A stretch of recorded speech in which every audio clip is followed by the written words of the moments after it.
Hello everyone, welcome back to my YouTube channel. आज की video में करेंगे क्लास 8 चैप्टर 3। ये इंट्रोडक्शन वीडियो का सेकंड पार्ट है। फर्स्ट पार्ट में curves and types of polygons के बारे में पढ़ा था। सेकंड पार्ट में हम टाइप्स ऑफ क्वाड्रिलेटरल के बारे में पढ़ेंगे। So first of all, what is quadrilateral? Quadrilateral क्या होते हैं? हम ऐसे शेप्स को क्वाड्रिलेटरल कहते हैं जिसमें 4 साइड्स और 4 एंगल्स होते हैं। For example, number 1 is parallelogram. Now what is parallelogram? It is a type of quadrilateral in which opposite sides are parallel. ये एक ऐसा क्वाड्रिलेटरल है जिसमें ऑपोजिट साइड्स पैरेलल होती हैं। जैसे ABCD, ये मैंने एक पैरेललोग्राम ड्रॉ किया है। इसमें देख लो 1 2 3 4 साइड्स है, तो एक क्वाड्रिलेटरल हो गया। अब बोला है कि इसकी ऑपोजिट साइड्स जो है वो पैरेलल होती हैं, यानी कि जैसे ऑपोजिट साइड क्या है, AB और DC। दूसरा पेयर हमारे पास AD और BC, तो ये क्या हो जाएंगे, पैरेलल हो जाएंगे। तो हम साथ साथ ना इसकी प्रॉपर्टी भी लिखते जाएंगे।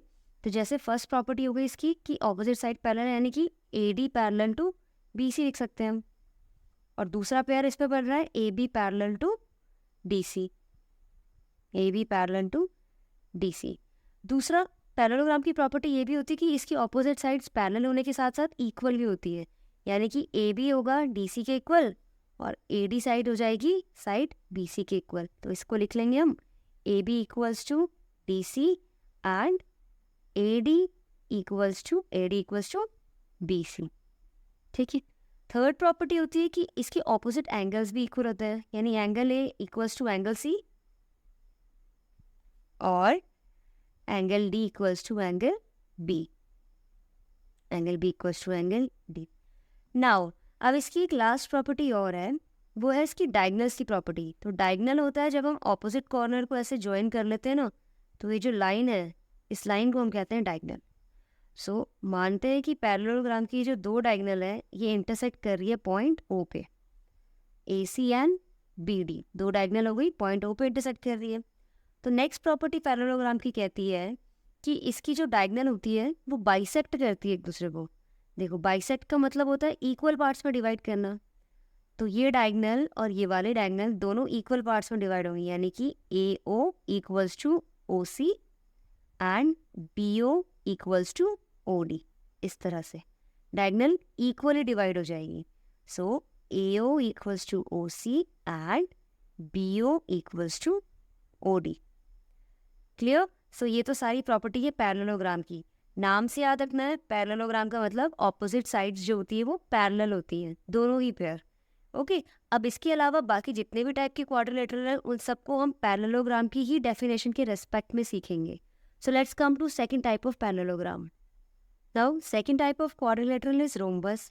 रोम्बस की डेफिनेशन है, it is a parallelogram having all sides equal.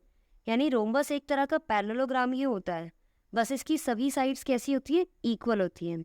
यानी कि ABCD पैरेललोग्राम में AB equals to BC equals to CD equals to DA, सारी ही साइड्स इक्वल होती है। तो हम ये लिख लेंगे, सबसे पहली प्रॉपर्टी हो गई इसकी कि इसकी सभी साइड्स आपस में इक्वल होती है, इस तरह से। ठीक है। अब नेक्स्ट हमें बोला है कि रोम्बस होता तो एक पैरेललोग्राम ही है, यानी कि रोम्बस वो सारी प्रॉपर्टी एक्वायर करता है जो हम अभी अभी पैरेललोग्राम में पढ़ के आ रहे हैं। तो वो सब हम प्रॉपर्टी रोम्बस में भी लिख लेंगे, यानी कि इसकी ऑपोजिट साइड्स कैसी होती है, पैरेलल होती है। तो AB parallel to DC and AD parallel to BC। ठीक है। AB DC के साथ पैरेलल चलेगा। पैरेलल का मतलब क्या होता है कि अगर हम इन साइड्स को एक्सटेंड भी करते हैं ना, इस तरह से आगे से या फिर पीछे वाली साइड से, तो ये कभी भी इंटरसेक्ट नहीं करती, मीट नहीं करती है। इनके बीच का ये डिस्टेंस हमेशा सेम रहता है हर पॉइंट पे, उसको पैरेलल कहते हैं। ठीक है। उसके बाद पैरेललोग्राम की और जो प्रॉपर्टी हमने पढ़ी है वो रोम्बस में लिखनी है, यानी कि इसके एंगल्स, ऑपोजिट के एंगल्स, ये एंगल्स क्या होते हैं, इक्वल होते हैं। Angle A equals to angle C, ये वाले दो एंगल इक्वल हो जाएंगे, और angle B equals to angle D, ये बाकी के दोनों एंगल भी इक्वल रहेंगे। नेक्स्ट प्रॉपर्टी रोम्बस की, वही जो पैरेललोग्राम में पड़ी है, वो है कि इसकी जो डायगनल्स होंगी ना, डायगनल्स क्या होती हैं, ऑपोजिट कॉर्नर को ज्वाइन करती हुई लाइन। तो इसकी डायगनल्स जो है वो आपस में बाइसेक्ट करती हैं, यानी कि AO equals to CO and BO और DO आपस में इक्वल। तो ये लिख लेंगे हम, AO equals to OC and BO equals to OD, right. अब एक प्रॉपर्टी और होती है रोम्बस की जो पैरेललोग्राम से अलग होती है, वो ये है कि इसकी जो डायगोनल्स है ना वो बाइसेक्ट तो कर ही रही है, देखो इक्वली डिवाइड हो रही है ना डायगोनल्स, लेकिन बाइसेक्ट करती है वो परपेंडिकुलरली, यानी कि 90 डिग्री पे। सो अगर इस पॉइंट को हम ओ नाम देते हैं तो ये जो जितने भी एंगल बीच में बन रहा है ना, ये ए ओ डी ये वाला एंगल, ए ओ बी ये इधर का एंगल, और ऊपर के ये दो एंगल, ये सब 90 डिग्री के होंगे। अब इजी करने के लिए मैं क्या करती हूँ, इनका नाम दे देती हूँ मैं, जैसे suppose this is angle 1, this is angle 2, angle 3 and angle 4। तो कहने का मतलब है कि ये चारों angle 1 equals to 2 equals to 3 equals to 4 ये सारे होते हैं 90 डिग्री के। ठीक है, तो यानी कि रोम्बस है तो एक पैरेललोग्राम ही, क्योंकि इसमें सारी प्रॉपर्टी पैरेललोग्राम की है। तो फिर इसका नाम अलग क्यों है? जब प्रॉपर्टी रोम्बस में सारी पैरेललोग्राम की है तो फिर इसको पैरेललोग्राम ही क्यों नहीं कहते? क्योंकि इसकी कुछ प्रॉपर्टी ऐसी भी है जो पैरेललोग्राम से अलग है, जो पैरेललोग्राम अक्वायर नहीं करता है। जैसे ये डायगोनल 90 डिग्री पे बाइसेक्ट करते हैं, ये प्रॉपर्टी रोम्बस की है, पैरेललोग्राम में हमने नहीं पढ़ी थी। और दूसरी प्रॉपर्टी, इसकी सभी साइड्स इक्वल होती हैं, जबकि पैरेललोग्राम में सिर्फ ऑपोजिट इक्वल होती है। Okay, now let's come to third type of quadrilateral. Now next is rectangle. देखो रेक्टेंगल कोई नया शेप नहीं है, ये आप प्रीवियस क्लासेस में पढ़ चुके हैं, जिसमें आप डेफिनेशन में पढ़ते थे कि rectangle is a 4 sided figure in which opposite sides are equal and each angle is 90 degree. बिल्कुल सही बात है, लेकिन रेक्टेंगल की डेफिनेशन अगर हम पैरेललोग्राम के रेस्पेक्ट में पढ़े तो हम कहेंगे कि rectangle is a parallelogram in which each angle is right angle. यानी कि रेक्टेंगल जो है वो होता तो पैरेललोग्राम ही है, पैरेललोग्राम की सारी प्रॉपर्टी रेक्टेंगल एक्वायर करता है, यानी रेक्टेंगल में भी वो सारी प्रॉपर्टी है जो आप पैरेललोग्राम में पढ़ते हैं।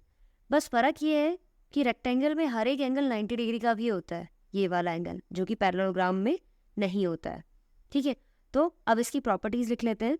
सबसे पहला कि इसके जो सारे एंगल हैं ना, एंगल ए बी सी और डी, ये सारे एंगल्स कैसे होते हैं? 90 डिग्री के होते हैं, यानी कि सारे एंगल हो गए आपस में इक्वल। ये होगी सबसे फर्स्ट प्रॉपर्टी। अब बाकी की इसकी सारी प्रॉपर्टी हम सेम लिख देंगे जो कि हम पैरेललोग्राम में पढ़ते हुए आ रहे हैं, यानी कि ऑपोजिट साइड्स क्या होंगी? इक्वल भी होंगी और पैरेलल भी होंगी। So A B parallel to C D and also A D parallel to B C. ये ऑपोजिट साइड्स पैरेलल लिख दी, और इसकी ऑपोजिट साइड्स इक्वल भी होंगी, ये भी पैरेललोग्राम में पढ़ते हुए आ रहे हैं। A B equals to C D and A D equals to B C, right. Next parallelogram में हमने क्या पढ़ा था कि इसकी जो डायगोनल्स होती है ना वो बाइसेक्ट करती है।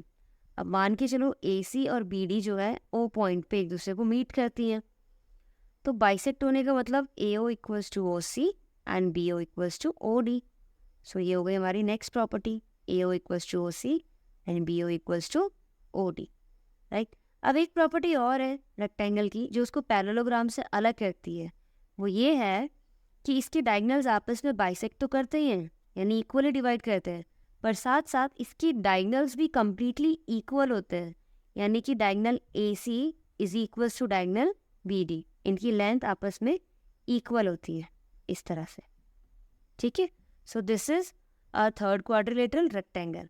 Now let's come to quadrilateral number 4 which is square.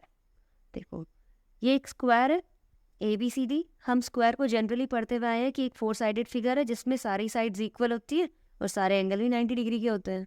अब डेफिनेशन इसकी है कि square is a rectangle with equal sides, यानी स्क्वायर एक तरह का रेक्टेंगल ही है। जो प्रॉपर्टी आप रेक्टेंगल में पढ़ते हुए आए हैं वही सारी प्रॉपर्टी स्क्वायर में भी होंगी, बस इसमें फ़र्क ये है कि स्क्वायर की सभी साइड्स इक्वल होती हैं, जबकि रेक्टेंगल में हमने सिर्फ ऑपोजिट साइड्स को इक्वल लिखा था। तो यानी कि ये चारों साइड्स हो गई इक्वल, और यही इसकी होगी property number 1, A B equals to B C equals to C D equals to D. Okay, this is first property. बाकी की सारी प्रॉपर्टी आप सेम कर देंगे, यानी कि इसके सारे एंगल क्या हो जाएंगे? 90 डिग्री के, इस तरह से। ठीक है, ईच एंगल इज 90 डिग्री। अब बाकी की सारी प्रॉपर्टी भी आपको ये लिखनी है रेक्टेंगल की। जो प्रॉपर्टी डिफरेंट है वो मैं आपको बता देती हूँ रेक्टेंगल से। तो ये हो गई इसकी दो डायगोनल जो मीट करते हैं पॉइंट ओ पे। ठीक है, अब इसके डायगोनल जो है कम्प्लीटली इक्वल होता है, यानी कि ए सी इक्वल्स टू बी डी। ठीक उसी की तरह जैसे रेक्टेंगल में किया हमने, ए सी इक्वल्स टू बी डी। दूसरा इसके डायगोनल ना बाइसेक्ट भी करते हैं एक दूसरे को, और वो भी परपेंडिकुलरली 90 डिग्री पे। तो AO equals to OC and DO equals to OB. अब परपेंडिकुलरली बाइसेक्ट करते हैं, मतलब ये सारे एंगल क्या हुए 90 डिग्री के। तो फिर से इसको इजी करके लिखने के लिए मैं क्या करती हूँ, एंगल के नाम दे दिए मैंने। दिस इज एंगल 1, ये वाला। Now this is angle 2, angle 3 and angle 4। ये सभी एंगल कैसे हो जाएंगे, equal. 1, 2, 3 and 4 all are equal and of 90 degree. Clear? So ये हो गया quadrilateral number 4 square. Now let's come to next quadrilateral number 5. Now next is trapezium. Trapezium एक थोड़ा अलग तरह का quadrilateral होता है, 4-sided figure है जिसमें only one pair of parallel side we are having. यानी कि जैसे एक opposite side का पेयर तो ये हो गया AB and CD, और दूसरा पेयर opposite side का है AD और DC। लेकिन इसमें सिर्फ एक ही पेयर है जो कि पैरेलल होता है। यानी इस फिगर में जैसे हम देख सकते हैं AB is parallel to DC। अगर हम इसको एक्सटेंड भी करें इस तरह से तो देखो हर पॉइंट पे जो डिस्टेंस है वो इक्वल है, ये मीट नहीं हुई। लेकिन अगर हमने ये वाली साइड्स को एक्सटेंड किया तो आगे कहीं ना कहीं जाके मीट कर जाएंगी। ठीक है, तो सिर्फ एक ही पेयर जो है वो पैरेलल होता है और यही एक इसकी प्रॉपर्टी है। तो इसमें हमारे पास है AB पैरेलल टू DC और CD वी कैन राइट। ठीक है, तो ये हो गया ट्रेपीजियम, सिर्फ इसकी एक ही प्रॉपर्टी होती है। Next figure we have is kite, और काइट होता है it is a quadrilateral in which 2 pair of equal adjacent side.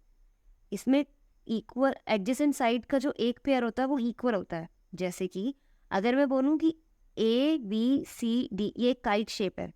ठीक है, अब इसमें एडजेसेंट साइड अगर मैं AB के लिए पूछूँ, एडजेसेंट होता है कि साइड बाय साइड उसके साथ कौन सी साइड है। तो AB के साथ एक तो AD साइड है सेम वर्टेक्स से, या AB के साथ CD भी है सेम वर्टेक्स B से, है ना। तो AB के एडजेसेंट में ये वाली साइड भी है और ये वाली साइड भी है, लेकिन AB के साथ सिर्फ एक ही एडजेसेंट साइड है जो कि इक्वल होगी। और पिक्चर में इस फिगर में हम देख सकते हैं कि AB और AD आपस में इक्वल है। तो सिर्फ एक ही एडजेसेंट साइड का पेयर इक्वल होता है और एक अनइक्वल रहता है। ठीक वैसे यहाँ पे BC जो है वो इक्वल हो जाएगा CD के। ठीक है, तो ये काइट कुछ इस तरह की होती है, ये वाली दो साइड इक्वल और नीचे की ये वाली दो साइड इक्वल। तो ये इसकी प्रॉपर्टी है AB equals to AD and BC equals to CD। ठीक है, तो ये हो गया kite shape. So these are the 6 type of quadrilaterals जो हम इस चैप्टर में एक्सरसाइज में क्वेश्चंस में सीखेंगे। आज की वीडियो के लिए बस इतना ही। अब हम हमारी नेक्स्ट वीडियो में स्टार्ट करेंगे एक्सरसाइज 3.1 से। तब तक के लिए गुड बाय एवरीवन।